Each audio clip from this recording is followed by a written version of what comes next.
नमस्कार दोस्तों, एजुकेशन 790 से मैं सुरेश यादव। दोस्तों, हमारा जो इकोनॉमिक्स में श्रृंखला चल रहा है उसके आगे का हम देखते हैं कि वर्ष 2010 से पहले यूएनडीपी द्वारा जीडीपी एट फैक्टर कास्ट को प्रयोग किया जाता था, किंतु बाद 2010 में यूएनडीपी द्वारा वह कहा गया कि भूमंडलीकरण के कारण कई राष्ट्रों पे जीवन स्तर विदेशी साधन के ऐसे प्रभावित हो रहा है, इसलिए विदेशी साधन आय का ध्यान रखना आवश्यक है। इसी संदर्भ में 2010 से यूएनडीपी द्वारा जीएनआई का प्रयोग प्रारंभ कर दिया।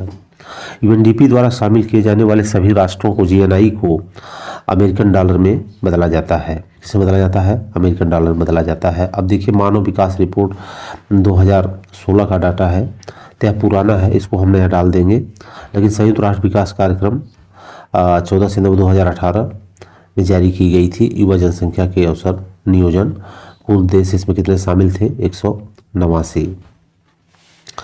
तो यहाँ पे देखिए, अति उच्च उस समय कौन थे, उच्च विकास में कौन थे, मध्यम में कौन है, निम्न में कौन है। तो ये दोस्तों इसको लेटेस्ट हम डालेंगे। फिर हम आगे यहाँ से देखते हैं असमानता समायोजित मानव विकास, inequality adjusted index, inequality adjusted index.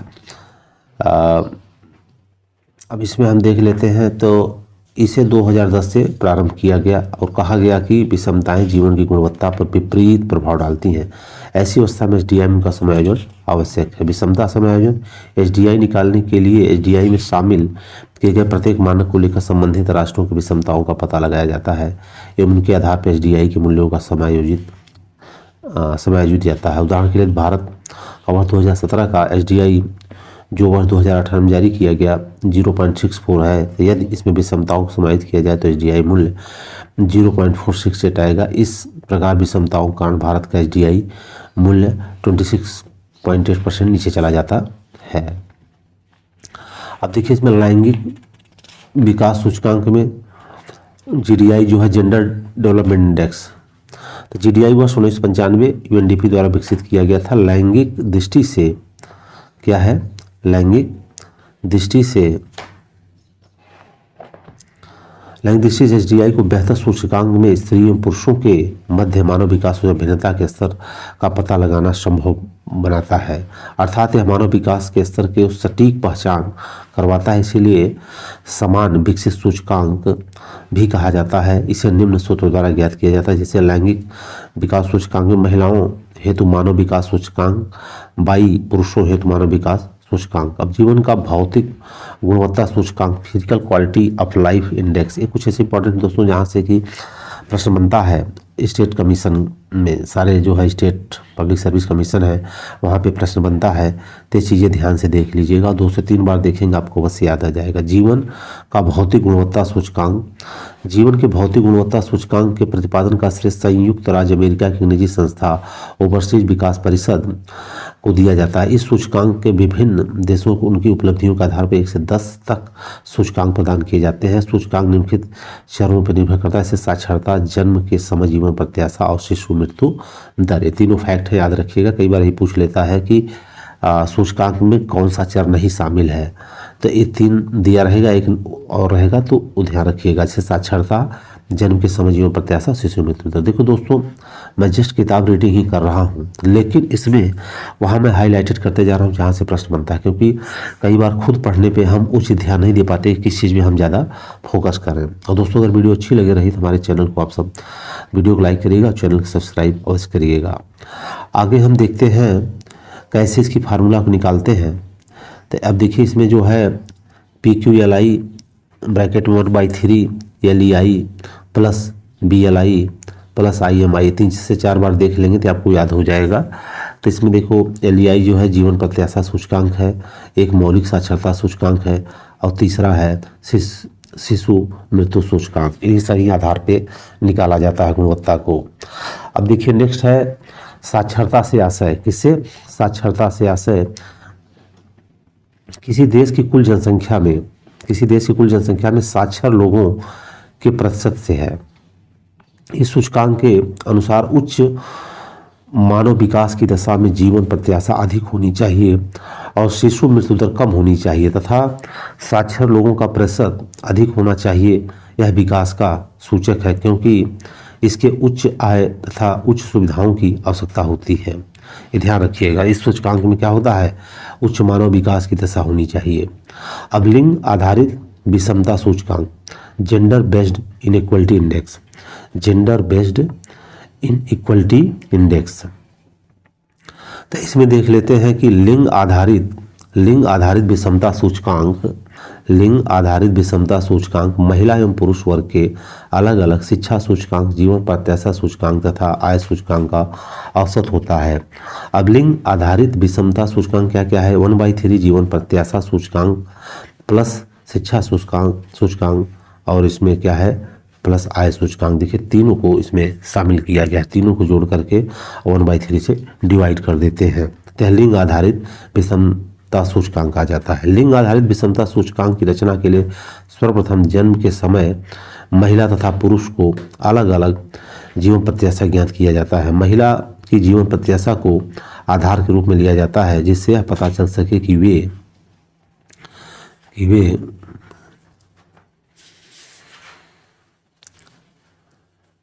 दीर्घायु तथा स्वस्थ जीवन व्यतीत कर सकें। क्या है कि वे दीर्घायु स्वस्थ जीवन व्यतीत कर सकें। पुरुष तथा महिला के ज्ञान अथवा मानसिक विकास की जानकारी के लिए अलग अलग शिक्षा सूचकांक ज्ञात किया जाता है। जीवन स्तर की जानकारी के लिए आय सूचकांक ज्ञात किया जाता है। किसी देश में लैंगिक असमानता के विद्यमान न होने पर मानव विकास सूचकांक तथा लिंग आधारित दोनों ही समान होते हैं। अब लैंगिक सशक्तिकरण मापक में क्या है, जेंडर एम्पावरमेंट मेजर। अब देखिए जी भी वर्ष 1995 में यूएनडीपी द्वारा विकसित किया गया था। इसमें तीनों प्रकार के अधिकारों को शामिल किया गया है। अब इसमें देखिए 3 प्रकार के अधिकार में पहला है पॉलिटिकल राइट्स। कौन सा है, तो मत देने का अधिकार, right to vote, right to election, right to reject और राइट टू रिकॉल। ये चारों चीज ध्यान रखिएगा, मत देने का अधिकार, चुनाव लड़ने का अधिकार, नकारने का अधिकार और चुने हुए प्रतिनिधि को वापस बुलाने का अधिकार, ये राजनीतिक अधिकार है। अब आर्थिक में देखिए इकोनॉमिक राइट में क्या क्या है, कानूनों एवं योजनाओं को लागू होने में महिलाओं की भागीदारी, रोजगार स्वरोजगार आदि महिलाओं का हिस्सा। अब देखिए सामाजिक अधिकार में क्या है, सरकारी योजनाओं व कार्यक्रमों को लाभ प्राप्त करने का अधिकार और सामाजिक सम्मान का अधिकार। यहाँ से प्रश्न खूब बनता है, इसलिए दोस्तों इसको अवश्य आपको देखना है जैसे कि कोई गलती न हो। लैंगिक खुशहाली सूचकांक में इसकी शुरुआत यूएनडीपी के द्वारा 2010 में की गई थी और इस सूचकांक महिलाओं की सामाजिक एवं पारिवारिक खुशहाली का पता चलता है। किसमें, लैंगिक खुशहाली में। इस सूचकांक का उद्देश्य घरेलू कार्य करने वाली महिलाओं को कार्यशील महिलाओं में बदलना है ताकि महिलाओं के घरेलू कार्यों को वाणिज्यिक दर्जा प्राप्त हो सके। इससे महिलाओं के दृष्टिकोण को परिवर्तन होगा और जिससे उनका सम्मान बढ़ेगा और उनकी पहचान भी बनेगी। बिल्कुल सही बात है। अब देखिए यहाँ पे महिलाएं दो हैं, एक वर्किंग वुमेन और एक है हाउसवाइफ। वर्किंग वुमेन और हाउसवाइफ, इनके कार्यों का वाणिज्यिक महत्व है और इनके कार्यों का वाणिज्यिक महत्व नहीं होता है, लेकिन योगदान दोनों ही महिलाओं का है। अब देखिए नेक्स्ट है मानव निर्धनता सूचकांक। कौन सा है, मानव निर्धनता सूचकांक, ह्यूमन पॉवर्टी इंडेक्स। मानव निर्धनता सूचकांक की अवधारणा पहली बार वर्ष 1997 की मानव विकास रिपोर्ट में प्रस्तुत की गई। अब मानव निर्धनता सूचकांक के अंतर्गत 2 सूचकांकों की रचना की जाती है। इसमें पहला सूचकांक विकासशील देशों के लिए बनाया जाता है जिसे HPI-1 कहा जाता है, जबकि दूसरा विकसित देशों के लिए डेवलप्ड कंट्री के लिए बनाया जाता है, HPI-2 कहा जाता है। मतलब इनको मापने का एक पैमाना बना दिए हैं, याद रखिएगा। ये मानव निर्धनता सूचकांक के अंतर्गत स्वास्थ्य, शिक्षा और उत्तम जीवन स्तर का आकलन किया जाता है। स्वास्थ्य, शिक्षा, उत्तम जीवन स्तर का आकलन किया जाता है जिससे HPI-1 HPI-2 दोनों के लिए अलग अलग मार्ग निर्धारित किए गए हैं। अब इसमें देखिए बहुआयामी गरीबी सूचकांक में क्या क्या है। यह सूचकांक यूएनडीपी द्वारा 2010 में विकसित किया गया तथा 3 मुख्य आयामों 10 उप आयामों विभाजित किया गया। इनके माध्यम से गरीबी की व्यापक समझ विकसित होती है और इनके मूल्यांकन करना बहुत सरल हो जाता है। तो दोस्तों देखिए यह एक पैमाना है जहाँ से किसी भी देश की खुशहाली का स्तर को ज्ञात किया जाता है। अब देखिए सूचकांक के आयाम, डायमेंशन ऑफ PMI। तो देखिए इसमें स्वास्थ्य को ले लिया गया है, शिक्षा और जीवन स्तर, ये तीनों चीज़ें बहुत मायने रखती हैं। स्वास्थ्य, शिक्षा और जीवन स्तर। तो स्वास्थ्य में देखिए शिशु मृत्यु दर, child mortality rate and nutrition. और शिक्षा में स्कूलों में नामांकन और स्कूलों में समय अवधि। जीवन स्तर में भोजन पकाने के लिए ऊर्जा, शौचालय, स्वच्छ पेयजल, विद्युत, आवास उपलब्धता और एसेट। ये देखिए सारे इम्पोर्टेंट हैं। तो याद रखिएगा कि कई बार पूछ लेता है कि जीवन स्तर में क्या क्या शामिल है। तो जीवन स्तर में क्या क्या शामिल है, तो यहाँ देख रहे हैं भोजन पकाने के लिए ऊर्जा, शौचालय, स्वच्छ पेयजल, विद्युत, आवास उपलब्धता और परिसंपत्ति। तो ये हो जाता है। फिर देखिए शिक्षा में आपका स्कूलों में नामांकन, स्कूलों में समय अवधि और स्वास्थ्य में शिशु मृत्यु दर और पोषण। तो ये सारे ही फैक्ट बहुत ज़रूरी हैं। अब देखिए यहाँ भी आता है हैप्पी प्लैनेट इंडेक्स HPI। तो किसी देश की खुशहाली मापने का पैमाना है 2012 से प्रारंभ हुआ था, जब संयुक्त राष्ट्र की वैश्विक पहल सतत विकास समाधान नेटवर्क ने पहली रिपोर्ट दी थी। इस सूचकांक में विभिन्न देशों की स्थिति जांचने के लिए 6 कारकों पर ध्यान दिया गया। पहला देखिए प्रति व्यक्ति सकल घरेलू उत्पाद आय, स्वस्थ जीवन काल, सामाजिक सुरक्षा, परेशानी में कोई सहयोग मिलेगा या नहीं, ये देखा गया। विश्वास, सरकार और निजी कारोबार भ्रष्टाचार को लेकर आम धारणा, स्वतंत्रता और उदारता, ये सब देखिए इसके फैक्ट हैं। अब उपयुक्त कारकों में सामाजिक सुरक्षा, आय और स्वस्थ जीवन काल, इन तीनों कारकों में दिखने वाला अंतर किसी देश का रैंकिंग तय करने का मुख्य आधार बनता है। अब इसमें देखिए एनवायरमेंटल एथिक्स क्या है।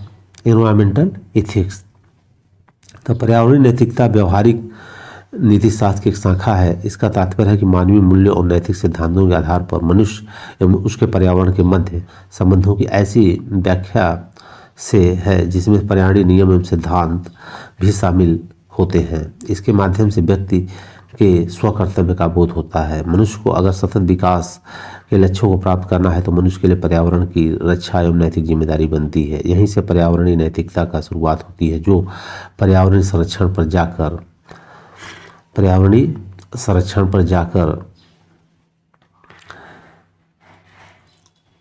जाकर खत्म होती है। इसी को ध्यान में रखते हुए राष्ट्रीय एवं अंतर्राष्ट्रीय हरित सकल घरेलू उत्पाद, ग्रीन GDP और हरित अर्थव्यवस्था मतलब ग्रीन इकोनॉमी जैसी अवधारणाओं का विकास होता है। क्योंकि देखिए हमें पेड़ पौधा जो चीज़ें हैं उनका भी ध्यान रखना बहुत जरूरी है, क्योंकि वो भी हमारे आसपास नहीं रहेंगे तो हमारा समाज कैसे चलेगा। धीरे धीरे हमें वो सारी चीज़ें नहीं मिलेंगी जो हमें चाहिए। अब देखिए यहाँ पे हरित सकल घरेलू उत्पाद ग्रीन GDP में किसी भौगोलिक सीमा के अंदर पर्यावरण को नुकसान पहुँचाए बिना अर्थात पर्यावरण की संरक्षण करते हुए आर्थिक विकास को प्राप्त करना हरित GDP है। हरित अर्थव्यवस्था उन उत्पादों की गणना की जाती है जिनकी उत्पादन क्रिया में कारण पर्यावरण क्षति नहीं होती। हरित GNP देश के नागरिकों को एक निश्चित समय अवधि के प्रति व्यक्ति उत्पादन की वो मात्रा है जो कि देश के प्राकृतिक संपदा को स्थिर बनाए रखते हुए प्राप्त की जाती है। इसकी शुरुआत 1950 विश्व बैंक द्वारा की गई है। अब देखिए दोस्तों इसमें माइजरी इंडेक्स है। माइजरी इंडेक्स में क्या है, इसका विकास बेरोजगारी दर और मुद्रास्फीति की दर योग से किया जाता है, जो बढ़ती हुई महंगाई को बेरोजगारी संख्या पड़ने वाले प्रतिकूल प्रभाव है। अब देखिए नेक्स्ट है त्याग अनुपात, जैसे सैक्रिफिक रेशियो, मुद्रास्फीति की दर प्रति इकाई प्रतिशत कम करने पर सकल घरेलू उत्पाद संबंधी दर में जितने प्रतिशत गिरावट आएगी उसे त्याग अनुपात कहते हैं। नेक्स्ट देखिए है तकनीकी प्रगति सूचकांक। इस सूचकांक का प्रतिदिन UNDP द्वारा मानव विकास रिपोर्ट 2001 में किया गया। यह ऐसा सूचकांक है जिसका उद्देश्य प्रौद्योगिकी के निर्माण और प्रसार का कुल मानव आधार के निर्माण की उपलब्धियों को व्यक्त करता है। यह सूचकांक उपलब्धियां 4 आयाम में प्रौद्योगिकी सृजन, नवीनतम तकनीकी का प्रसार, पुरानी तकनीकों का प्रयास, मानव कुशलता। इसमें देख लीजिए प्रौद्योगिकी और इसका नवीन और पुरानी तकनीकी, मानव कुशलता, ये सभी को देखा जाता है। इसमें प्रत्येक आयाम के प्रदर्शन को 0-1 से मध्य व्यक्त किया जाता है। कितना 0-1 के मध्य। तकनीकी प्रगति सूचकांक में देख लीजिए क्या क्या है। इसमें देखिए 0 से लेकर 0.20 सीमांत देश होता है और 0.20 से 0.35 तक क्या होता है, ग्रहणकर्ता होता है। 0.35 से 0.50 क्षमतावान नेतृत्व होता है। 0.50 से अधिक नेतृत्वकर्ता होता है। देखिए यहाँ से प्रश्न बनते हैं, कई बार यही डाटा देके पूछ लेता है किस प्रकार का देश है, तो याद रखिएगा। ये बहुत ज़्यादा इसमें नहीं याद रखने की जरूरत है, लेकिन जहाँ जहाँ इंपॉर्टेंट फैक्ट है उसको जरूर आप याद रखिएगा। क्रय शक्ति, क्षमता, परचेजिंग पावर, पेरिटी, पीपीपी, यह अंतर्राष्ट्रीय मुद्रा कोष और विश्व बैंक द्वारा विकसित अवधारणा है जो किसी अर्थव्यवस्था को अंतर्राष्ट्रीय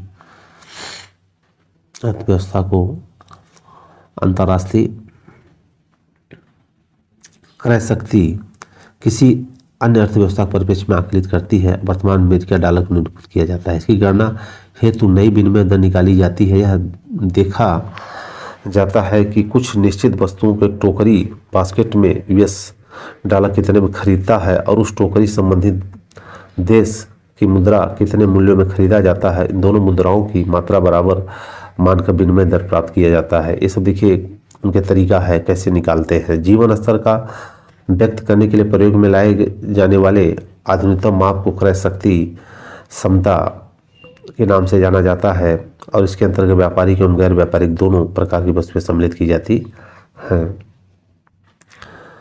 ये दोस्तों बस सुन लेना, इसमें बहुत ज़्यादा और कुछ करने की जरूरत नहीं है। यह व्यापार में सम्मिलित वस्तुओं था व्यापार में सम्मिलित नहीं होने वाली व्यापार में सम्मिलित और यह व्यापार में सम्मिलित वस्तुओं व्यापार सम्मिलित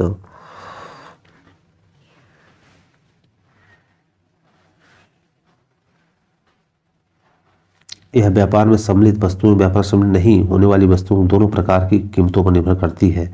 किसी देश में एक अमेरिकन डॉलर की कोई वस्तु मिलती है, वही वस्तु अपने देश में कितने रुपये मिल रही वस्तु की मात्रा और कीमत जो मौजूदा अंतर होगा वो हमारे देश की मुद्रा कीमत तय की जाएगी। इस सिद्धांत के अनुसार एक मुद्रा का बाह्य मूल्य उसकी आंतरिक क्रय शक्ति पर निर्भर करता है। यह सिद्धांत व्यक्त किया जाता है कि एक देश की मुद्रा और अन्य मुद्रा के विनिमय दर उस स्तर पर संतुलित होगी जब उनकी आंतरिक क्रय शक्तियाँ दर पर दर समान होंगी।